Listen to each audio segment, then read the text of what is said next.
Gate എന്നെ കൊണ്ട് പറ്റില്ല എന്ന് പറഞ്ഞ ഒരു പോയിന്റിൽ നിന്നാണ് ഞാനും തുടങ്ങിയത്. നമ്മുടെ ചുറ്റുള്ളവരൊക്കെ പോകുന്നത് ഒരേ പ്രോസസ്സാണ്, നമ്മളെ മെന്റർ ചെയ്യുന്നത് ഒരേ ട്രാക്കിലാണ്. ആ ട്രാക്കിൽ നമ്മൾ വൺസ് ഗെറ്റ് ഇൻ ചെയ്ത് കഴിഞ്ഞാൽ ഒരു ആവറേജ് സ്റ്റുഡന്റ് ആയിക്കോട്ടെ, ഒരു ബിലോ ആവറേജ് സ്റ്റുഡന്റ് ആയിക്കോട്ടെ, നമ്മൾ ഈ ഒരു 9 മാസം എങ്ങനെ ട്രൈ ചെയ്യുന്നു, നമ്മൾ കൺസിസ്റ്റന്റ് ആയിട്ട് ട്രൈ ചെയ്ത് കഴിഞ്ഞാൽ ഗേറ്റ് ക്രാക്ക് ചെയ്യാൻ പറ്റുന്ന ഒരു എക്സാം മാത്രം. ഹായ്, എൻ്റെ പേര് ശോഭിത്. ഞാൻ Jawaharlal college of engineering technology പാലക്കാടാണ് പഠിച്ചത്. ഞാൻ 2025 പാസ് ഔട്ട് ആയിരുന്നു. അതിനുശേഷം ഞാൻ അങ്ങനെ സിവിലിയൻസിൻ്റെ ഓൺലൈൻ ബാച്ചിൽ ജോയിൻ ചെയ്തതാണ്. ഞാൻ കോളേജിലൊരു എബോ ആവറേജ് ആയിരുന്നു പഠിത്തം.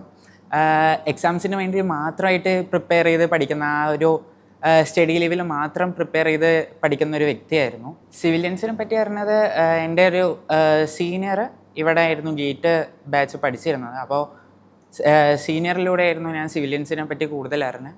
അങ്ങനെയാണ് ഞാൻ ഇവിടെയും ജോയിൻ ചെയ്തത്. സിവിലിയൻസിൽ ചേർന്ന മുന്നേ ഗേറ്റ് ക്രാക്ക് ചെയ്യാൻ പറ്റുമോ ഇല്ലയോ എന്നുള്ളത് ഭയങ്കര ഒരു ഡൗട്ടിലായിരുന്നു. പിന്നെ ഇവിടെ കയറി 1 മന്തിൻ്റെ ഉള്ളിൽ തന്നെ നമുക്ക് കോൺഫിഡൻ്റ് ആയി, ഓക്കെ ഇത് നമ്മളെ കൊണ്ട് പറ്റണ പണിയാണ്.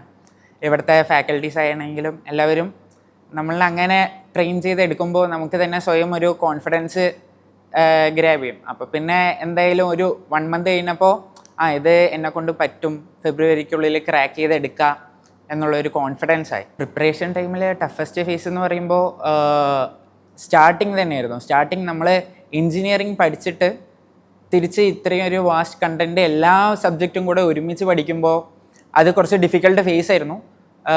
പിന്നെ അതേപോലെ ഏറ്റവും ലാസ്റ്റ് നമ്മളെ എക്സാമിൻ്റെ ടെൻഷനൊക്കെ ആകുമ്പോൾ ആ ഒരു ടൈമിൽ എല്ലാ സബ്ജക്റ്റും അങ്ങനെ മിക്സായി ഇങ്ങനെ ഇരിക്കുമ്പോൾ പഠിക്കുമ്പോൾ നമുക്ക് ടെൻഷനാവും, പഠിച്ചിട്ടൊന്നും എത്തുന്നില്ല എന്നുള്ളൊരു ഇതാവും. അങ്ങനെയുള്ള കുറേ സിറ്റുവേഷൻസ് ഉണ്ടായി.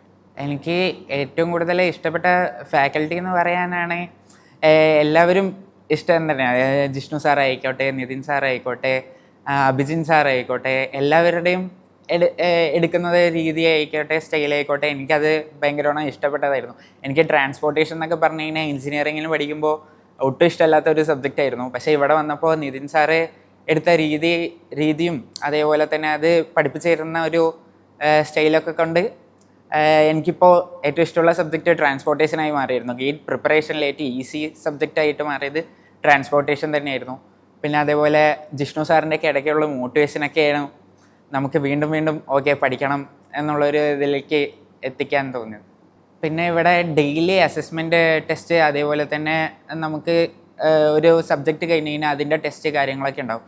അപ്പോൾ അത് ഭയങ്കരമാണ് ഹെൽപ്പ് ചെയ്തിട്ടുണ്ട്. കാരണം നമ്മൾ എത്ര പഠിച്ചു, ഓരോ ദിവസം എത്ര പഠിച്ചു, അതേപോലെ തന്നെ ഇനി എന്തൊക്കെ ഇമ്പ്രൂവ് ചെയ്യാനുണ്ട് കാര്യങ്ങളൊക്കെ നല്ലോണം ഹെൽപ്പ് ചെയ്യാൻ പറ്റിയിട്ട് ഈ ടെസ്റ്റ് കാര്യങ്ങൾ ഇതായിട്ടുണ്ട്. അതേപോലെ മെൻറ്റർഷിപ്പ് എന്ന് പറയേണ്ടത് ബ്ലെസ്സി മിസ്സും അതേപോലെ തന്നെ ആദിത്യൻ സാറും നമ്മൾ കറക്റ്റ് എങ്ങനെയാണെന്നറിയില്ല, കറക്റ്റ് നമ്മൾ ഡീമോട്ടിവേറ്റഡ് ആയിട്ട് അല്ലേ എന്താ ചെയ്യേണ്ടത്, നമ്മളെ തന്നെ സെൽഫ് ഡൗട്ട് അടിച്ചിട്ട് ഇങ്ങനെ ഇരിക്കുന്ന ടൈമിലായിരിക്കും കറക്റ്റ് അവരുടെ ഒരു കോള് വരിക. പിന്നെ അവരുടെ സ്ട്രാറ്റജീസ് കാര്യങ്ങളൊക്കെ പറഞ്ഞു തരും. ഇതേപോലെ ഒന്ന് ട്രൈ ചെയ്ത് നോക്ക്, അവർ ഡിഫറെൻറ്റ് സ്ട്രാറ്റജീസ് ഇങ്ങനെ പറഞ്ഞു തരും. നമ്മൾ അതിൽ ഏതെങ്കിലും നമുക്ക് ഏതാ പറ്റുന്ന അതേപോലെ നമ്മൾ ട്രൈ ചെയ്യും. നമ്മൾ കറക്റ്റ് കോൺഫിഡൻസ് ലോ ആയിട്ട് ഇരിക്കുന്ന ടൈമിലേക്കായിരിക്കും ഇവരുടെ കോള് വരിക. അപ്പം അത് നല്ലോണം നമ്മളെ വീണ്ടും മോട്ടിവേറ്റഡ് ആയി ഇരിക്കാനും അതേപോലെ തന്നെ കറക്റ്റ് ട്രാക്കിൽ തന്നെ പോകാനും ഭയങ്കരമാണ് ഹെൽപ്പ് ചെയ്തിട്ടുണ്ട്. പ്രിപ്പറേഷൻ ടൈമിൽ ഫ്രണ്ട് സർക്കിൾസ് നല്ലോണം ഹെൽപ്പ് ചെയ്തിട്ടുണ്ട്. എടുത്തു പറയേണ്ടത് കാശിനാഥൻ, അതേപോലെ തന്നെ അഫ്സാന, ശ്രീപ്രിയ, ഐഡ, അങ്ങനെ പറഞ്ഞ് ഓൺലൈൻ ബാച്ചാണ് പൊതുവേ. അതുകൊണ്ട് ഞങ്ങൾ വാട്സപ്പിൽ കൂടെയുള്ള ഒരു പരിചയം മാത്രമേ ഉള്ളൂ. അപ്പോൾ എന്നിരുന്നാൽ കൂടെ നമുക്ക് വരുന്ന ഡൗട്ട്സ് കാര്യങ്ങളൊക്കെ നമ്മൾ ഷെയർ ചെയ്ത് അപ്പം തന്നെ അവർക്ക് പറ്റുന്ന രീതിയിൽ മെസ്സേജ് ചെയ്ത് ഓരോ ഡൗട്ടും ക്ലിയർ ആയിട്ട് പറഞ്ഞു തരാനും നല്ലോണം സഹായിച്ചിട്ടുണ്ട്. അതേപോലെ നമ്മുടെ എന്താണോ ലെവല്, നമ്മുടെ കോൺഫിഡൻസ് എവിടെയാണ്, അല്ലെങ്കിൽ നമ്മുടെ രീതിയിൽ ചിന്തിക്കാൻ കഴിയുന്ന ഫ്രണ്ട്സ് തന്നെയാണല്ലോ. സോ അവർ ഒരുപാട് ഹെൽപ്പ് ചെയ്തിട്ടുണ്ട്. ജനുവരിയിലെ ലാസ്റ്റ് മന്ത് നമുക്കൊരു ടോട്ടൽ റിവിഷൻ തന്നിട്ടുണ്ടായിരുന്നു. അത് ഭയങ്കര ഹെൽപ്ഫുള്ളായിരുന്നു. കാരണം ആ ഒരു ടൈമിലാണ് നമുക്ക് കുറച്ചും കൂടെ ഹയർ ലെവലായിട്ടുള്ള ക്വസ്റ്റ്യൻസും കാര്യങ്ങളൊക്കെ നമ്മൾക്ക് കുറച്ചും കൂടെ കിട്ടും. അതുമാത്രമല്ല നമ്മൾ ഫസ്റ്റ് ഇനീഷ്യലി എടുത്ത പോർഷൻസൊക്കെ ചെറുതായിട്ട് നമുക്ക് മറന്നു തുടങ്ങിയിട്ട് അല്ലെ കൺഫ്യൂഷൻസ് കാര്യങ്ങളൊക്കെ വന്നു തുടങ്ങിയിട്ടുണ്ടാവും. അപ്പോൾ വീണ്ടും സാറുമാർ ആദ്യം മുതലേ ഒന്ന് ബ്രഷപ്പ് ചെയ്ത് തരുമ്പോൾ നമുക്കത് കുറച്ചും കൂടെ നമ്മുടെ ടൈം സേവിങ്ങും ആണ്, അതേപോലെ തന്നെ മനസ്സിൽ നിൽക്കാനും ഹെൽപ്ഫുള്ളായിട്ടും. എക്സാമിൻ്റെ സമയത്ത് ഭയങ്കര ടെൻഷനായിരുന്നു.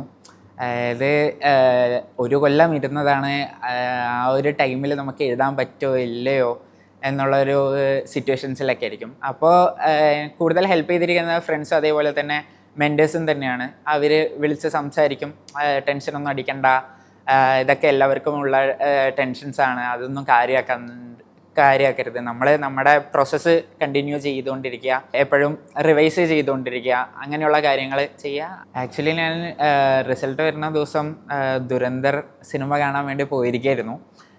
സിനിമ കാണാൻ പോയെങ്കിലും ഉള്ളിലൊരു ടെൻഷൻ എപ്പോഴും ഉണ്ടായിരുന്നു. പിന്നെ ഞാനിത് ഹോട്ടലിൽ ഇരിക്കുമ്പോഴായിരുന്നു റിസൾട്ട് കണ്ടത്. അപ്പോൾ തന്നെ ചേച്ചി ഫ്രണ്ട്സ് കാര്യങ്ങളൊക്കെ ഉണ്ടായിരുന്നു. അപ്പോൾ അവരുടെ ഇടയിൽ നിന്ന് റിസൾട്ട് പറയുന്നു, ഭയങ്കര ഹാപ്പി, അവരെനിക്ക് ഫുഡ് ട്രീറ്റ് തരുന്നു കാര്യങ്ങൾ. അപ്പോൾ ഭയങ്കര ഹാപ്പി ആയിരുന്നു. പിന്നെ സാറുമാരിനെ വിളിച്ച് പറയുന്നു, അതേപോലെ തന്നെ ഫാമിലീനെ വിളിച്ച് പറയുമ്പോൾ അവരും ഭയങ്കര ഹാപ്പി. നല്ലൊരു ഹാപ്പിയസ്റ്റ് മൊമെൻ്റ് ആയിരുന്നു. ഞാനൊരു ആവറേജ് സ്റ്റുഡൻ്റ് ആയിരുന്നു, അല്ലെങ്കിൽ ഗേറ്റ് എന്നെ കൊണ്ട് പറ്റില്ല എന്ന് പറഞ്ഞ ഒരു പോയിന്റിൽ നിന്നാണ് ഞാനും തുടങ്ങിയത്. എന്നെ കൊണ്ട് പറ്റുമോ എന്നുള്ളൊരു ഡൗട്ട് കൊണ്ടാണ് ഞാനും തുടങ്ങിയത്. ബട്ട് ഇവിടെ വന്ന് നമ്മൾ പഠിക്കാൻ തുടങ്ങി കഴിഞ്ഞാൽ നമ്മുടെ ചുറ്റുള്ളവരൊക്കെ പോകുന്നത് ഒരേ പ്രോസസ്സാണ്, നമ്മളെ മെൻറ്റർ ചെയ്യുന്നത് ഒരേ ട്രാക്കിലാണ്. ആ ട്രാക്കിൽ നമ്മൾ വൺസ് ഗെറ്റ് ഇൻ ചെയ്ത് കഴിഞ്ഞാൽ പിന്നെ നമ്മൾ ഒരു ആവറേജ് സ്റ്റുഡൻ്റ് ആയിക്കോട്ടെ, ഒരു ബിലോ ആവറേജ് സ്റ്റുഡൻ്റ് ആയിക്കോട്ടെ, ഗേറ്റ് എന്ന് പറയുന്നത് എന്താ പറയുക, നമ്മൾ ഈ ഒരു 9 മാസം എങ്ങനെ ട്രൈ ചെയ്യുന്നു, നമ്മൾ കൺസിസ്റ്റൻ്റ് ആയിട്ട് ട്രൈ ചെയ്ത് കഴിഞ്ഞാൽ ഇവിടെയുള്ള ഫാക്കൽറ്റീസ് അതേപോലെ തന്നെ മെൻറ്റേഴ്സ് ആയിക്കോട്ടെ, ഫ്രണ്ട്സ് ആയിക്കോട്ടെ, എല്ലാവരുടെ സഹായത്താൽ നമുക്ക് ഗേറ്റ് ക്രാക്ക് ചെയ്യാൻ പറ്റുന്ന ഒരു എക്സാം മാത്രമാണ്. കൺസിസ്റ്റൻസി കീപ്പ് ചെയ്യുക, കൺസിസ്റ്റൻസിയാണ് എല്ലാം. നമ്മൾ ഡേ 1 മുതൽ അയ്യോ ഇത് ഒക്ടോബർ ആവട്ടെ അല്ലെ നവംബർ ആവട്ടെ, ഇനി ഒരു 4 മാസം കൂടി ഉണ്ടല്ലോ, അങ്ങനെയുള്ളതല്ല. ഡെയിലി നമ്മൾ ടീച്ചേഴ്സ് എന്തൊക്കെ പറയുന്നോ അത് കീപ്പപ്പ് ചെയ്ത് പോകാൻ ശ്രമിക്കുക. അങ്ങനെ പോയി കഴിഞ്ഞാൽ ഗേറ്റ് എന്നൊക്കെ പറയുന്നത് നമുക്ക് സിമ്പിളായിട്ട് ക്രാക്ക് ചെയ്യുക. നിങ്ങളുടെ IIT NIT എന്നുള്ള ലക്ഷ്യമോ അല്ലെങ്കിൽ PSC ആയിക്കോട്ടെ, ജോബ് ആയിക്കോട്ടെ, എന്തൊരു ലക്ഷ്യമാണെങ്കിലും നമുക്ക് സാധിച്ചെടുക്കാൻ പറ്റുന്നതേ ഉള്ളൂ. കൺസിസ്റ്റൻസിയാണ് മെയിൻ. പിന്നെ നമ്മൾ വിചാരിക്കും അങ്ങനെ ഫുൾ ടൈം ഇതിന് വേണ്ടിയിട്ട് മാത്രം ഡെഡിക്കേറ്റ് ചെയ്യുക, അങ്ങനെയല്ല. കുറച്ച് ബോറൊക്കെ അടിക്കുമ്പോൾ എന്തെങ്കിലുമൊക്കെ ചെറുതായിട്ട് എൻ്റർടൈൻ ചെയ്യുക. അതിന് അപ്പുറം ഡെയിലി ഒരു കൺസിസ്റ്റൻ്റ് ആയിട്ട് കീപ്പ് ചെയ്ത് കഴിഞ്ഞാൽ സാധിക്കാവുന്നതേ ഉള്ളൂ. അപ്പോൾ എൻ്റെ ഈ ഒരു കൊല്ലത്തെ ജേണിയിൽ എൻ്റെ കൂടെ ഉണ്ടായിരുന്ന സിവിലിയൻസിൻ്റെ ഫാമിലിക്കും അതേപോലെ തന്നെ ഫ്രണ്ട്സിനും എല്ലാവർക്കും എൻ്റെ ഒരു താങ്ക്സ്. പിന്നെ നമ്മൾ ഹാർഡ് വർക്ക് ചെയ്യുമ്പോൾ നമുക്ക് കൂടെ നമ്മളെല്ലാം പുഷ് ചെയ്ത് കൊണ്ടുപോകാൻ ഒരു ഫാമിലിയും കൂടി ഉണ്ടെന്നുണ്ടെങ്കിൽ നമുക്ക് ഏതൊരു ബാരിയർ ആണെങ്കിലും സിമ്പിളായി കിടക്കാം. Start your preparations for engineering competitive exams from top educators. Learn from the best.